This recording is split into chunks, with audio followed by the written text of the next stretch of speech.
Bienvenue dans cette nouvelle vidéo. Nous allons voir comment analyser la sensibilité du solver ou encore analyse de sensibilité.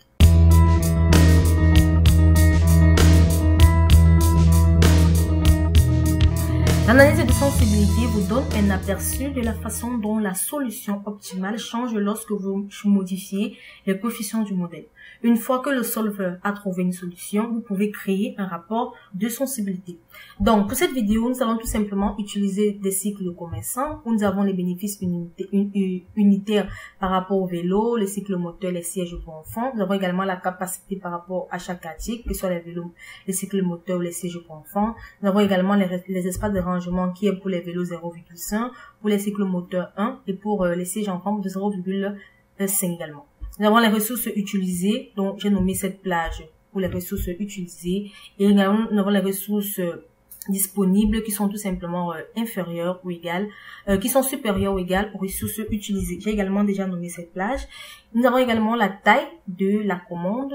Donc, c'est la cellule qui va changer, la plage qui va changer, la taille de la commande pour les vélos, les cycles moteurs et le siège pour enfants qui actuellement est de 0. Et enfin, nous avons la cellule I15 ou I12, ce qui est le bénéfice total, où j'ai également nommé cette cellule. Donc, pour utiliser l'analyse de la sensibilité, il faut d'abord créer un solver. Et là, une fois le solver ayant trouvé une solution, on va maintenant créer un rapport de sensibilité. Donc, pour cela, je vais tout simplement créer et utiliser le solver. Je vais au niveau de l'onglet données du mouvement. Dans analyse, je clique sur solver. Et là, j'ai la boîte de dialogue solver qui apparaît. L'objectif à définir est tout simplement le bénéfice total. Voilà. Ensuite, je vais tout simplement laisser un maximum. La cellule à conserver. La cellule variable autant pour moi, qui est tout simplement la taille de la commande. C'est cette cellule qui est variable. Ensuite, je vais tout simplement cliquer sur ajouter pour apporter les contraintes. Et là, j'ai la boîte de dialogue ajouter une contrainte qui apparaît où le ressource utilisée, voilà, doit tout simplement être inférieur ou égal aux ressources disponibles. Alors, lorsque j'ai terminé, je clique juste sur OK pour revenir à la boîte de dialogue paramètres du solver. Là, j'ai bénéfice total pour l'objectif à définir et également au niveau de la valeur à maximiser, la taille à la commande qui est la cellule variable et enfin, les ressources utilisées doivent également être inférieures ou égales, comme vous pouvez le constater, aux ressources disponibles. Alors, je vais laisser la case cochée rendre les variables sans contrainte négative, sans contrainte non négative. Au niveau de l'objectif, je vais tout simplement sélectionner Simple SPL. Lorsque j'ai terminé, je clique tout simplement sur résoudre. Et là, j'ai la boîte de dialogue. Ça peut prendre un peu de temps. Voilà. J'ai la boîte de dialogue résultat de solver qui apparaît. Et là, la cellule, comme vous pouvez le constater, cela a bien marqué 95 pour les vélos, 94 pour les vélos, 54 pour le cycle moteur et 0 pour le siège pour enfants. Et à ce niveau, bénéfice total, nous avons un bénéfice de 25 600. Les contraintes ont été bien respectées. Le solver a trouvé une solution satisfaisante. Toutes les contraintes et les conditions étaient respectées. Alors, lorsque nous avons cette boîte de dialogue résultat de solver qui apparaît, c'est là l'objectif de cette vidéo entre en jeu. Au lieu de cliquer sur OK comme nous l'avons fait dans les précédentes vidéos où nous avons juste conservé la solution du solver, on va maintenant cliquer au niveau des rapports. Au niveau des rapports, on va cliquer sur sensibilité. Lorsqu'on clique sur sensibilité dans les rapports, on peut maintenant cliquer sur OK. Et là, on va avoir la solution optimale et l'analyse de la sensibilité. Lorsque je clique sur OK, alors je vais décocher cette case, retourner à la boîte de dialogue. Non, je décoche cela.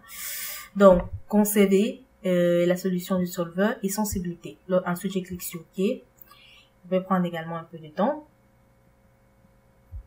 Alors, là, j'ai tout simplement la valeur du solver qui apparaît. J'ai le solver qui apparaît et j'ai une nouvelle feuille de calcul qui est nommée rapport de sensibilité, comme vous pouvez le constater en bas de la barre de tâches. Donc, si je clique tout simplement, là, comme vous pouvez le constater, 94 pour les vélos, cycle moteur 54 et 0 pour le siège pour enfants, avec un total de 25 600. Si je clique sur ma nouvelle feuille de calcul qui a été créée, rapport de sensibilité 1, là, j'ai tout simplement le rapport de sensibilité Microsoft Excel.16 rapport de sensibilité, feuille de calcul, analyse de sensibilité. date du rapport, on a la date de rapport. Ensuite, on a les cellules variables où nous avons également là les différentes cellules qui est la taille de la commande du vélo, D12 qui est la taille de la commande du cycle moteur et E12 qui est la taille de commande des sièges pour enfants. Avec la valeur finale qui est de 94 pour les vélos, 54 pour les cycles moteurs et de 0 pour le siège enfant. La valeur marginale qui est de 0 partout et de moins 20 pour les sièges pour enfants. Le coefficient, l'objectif de coefficient, en quelque sorte, voilà comment, et nous avons les cellules de variables et également les contraintes qui apparaissent.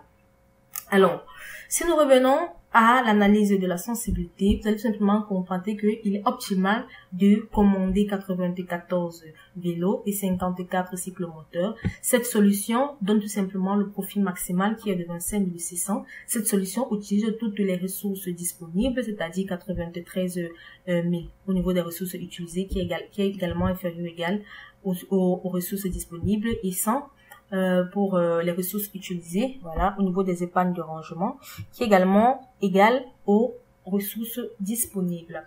Donc, vous pouvez également trouver ces chiffres dans la colonne valeur finale qui se trouve au niveau du rapport de sensibilité.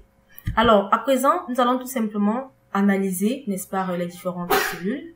Si nous revenons si nous revenons à l'analyse de sensibilité, vous allez tout simplement constater que les coûts réduits nous indiquent dans quelle mesure les coefficients objectifs, c'est-à-dire les bénéfices unitaires, peuvent être augmentés ou diminués avant que la solution optimale ne change. Donc, si nous augmentons le bénéfice unitaire des sièges pour enfants avec 20 unités ou plus, la solution optimale va également changer. Alors, avec un bénéfice unitaire de 69, si je viens tout simplement modifier ici. Je tape au lieu de 50, j'entre 69. Voilà, et je clique sur Entrée. Vous allez tout simplement constater que il est toujours optimal de commander 94 vélos, 54 cycles moteurs et 0 pour le siège enfant. Alors, si nous changeons également le bénéfice unitaire pour le siège pour enfants, nous passons de 69 qui ne change pas à 111, donc j'entre par exemple ici 111 et que je clique sur Entrée. Comme vous constatez, la solution reste toujours optimale, il ne change pas. Donc 95 pour les vélos, 54 pour les cycles moteurs. Alors, nous allons voir à présent le prix ombré.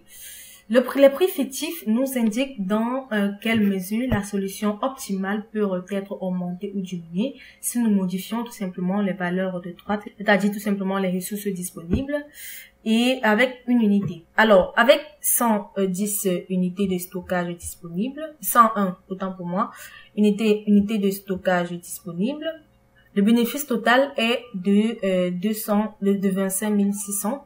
Donc, on a également la solution optimale qui apparaît tout simplement avec le bas.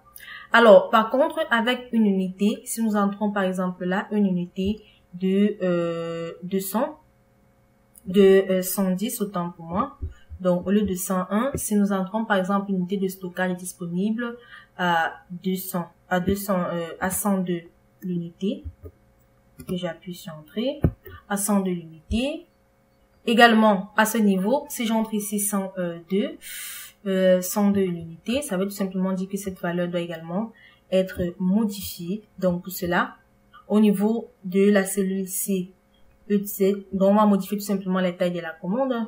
Donc, si j'entre là 102 pour que l'objectif soit atteint, il va falloir que là, j'entre par exemple, vu que je connais déjà les valeurs, hein, donc 98 par exemple, et à ce niveau, 53. Pour que la valeur atteigne effectivement 102, comme vous pouvez le constater, nous avons maintenant nous retrouvons avec une solution optimale qui est de 25 700. Alors, avec cela donne tout simplement une explication qu'avec un prix fictif de 100 pour cette ressource, cela correspond tout simplement à nos attentes. Donc, ce prix fictif n'est valable qu'entre 101 et moins 23,5 et 101 plus 54 qui est tout simplement, qu'on peut également voir cela au niveau des rapports de sensibilité. Donc, on a 23,5, donc 5,1, voilà, moins 23,5 et enfin 5 plus 54. Alors, si nous revenons maintenant au niveau de l'espace de sensibilité, nous avons les contraintes, voilà. Au niveau de l'espace de rangement augmenté, nous avons la valeur finale qui est de 101, la valeur marginale qui est de 100, les contraintes de droite à droite qui est de 101, également la marge supérieure qui est de 54 et la marge inférieure qui est de 52, qui est de 23. Alors, comme je disais tantôt, lorsque nous avons entré ici, nous avons monté les ressources disponibles à 102. Cela signifie tout simplement que le prix fictif n'est valable qu'entre 101, qui est la valeur, la valeur finale, voilà, de l'espace de rangement, moins 23,5, qui est la marge inférieure, et 201, effectivement, qui est la contrainte de droite, plus 54, qui est la marge supérieure.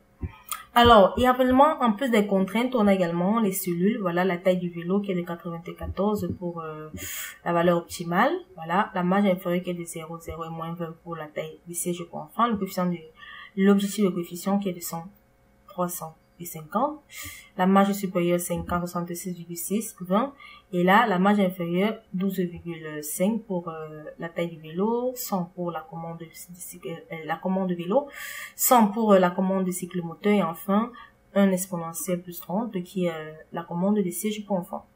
Donc, par contre, les cellules de la capacité utilisée pour la marge inférieure est de 32 400 et la capacité inférieure pour l'espace de rangement est également de 23,100. Donc voilà en quelque sorte comment utiliser ou encore comment construire, comment faire une analyse de sensibilité avec le solver. J'espère que vous avez aimé cette vidéo de l'entreprise Excel Global, entreprise spécialisée dans les prestations de services Microsoft Excel. Si vous avez aimé cette vidéo, n'oubliez pas de vous abonner et de cliquer sur le bouton j'aime et ensuite de la partager. Si vous avez des questions à poser, vous soyez libre de les poser dans l'espace commentaire. Nous allons nous retrouver très prochainement dans une nouvelle vidéo.